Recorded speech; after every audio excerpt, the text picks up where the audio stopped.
Какво ям в един ден? Първото и задължително нещо след като се събудя е топла вода с лимон. Добавки. И за да не пия кафето си на гладно, хапвам няколко бадема, тъй като аз не закусвам. След това приготвям бадемово мляко точно за 2 минути с Vegan Milker. Знаете, но все пак да ви напомня, че имате код за 10% отстъпка в сайта на Vegan Milker, Ваня10.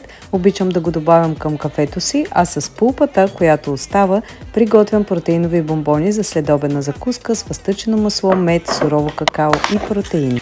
Обядът, към който съм пристрастена, е супер лесна и бърза кето питка само с 3 съставки: яйца, бадемово брашно и хуск. Разнообразявам с плънката, в случая намазвам с хумус, свежи зеленчуци, авокадо, маслини, риба тон. Много вкусно и засищащо.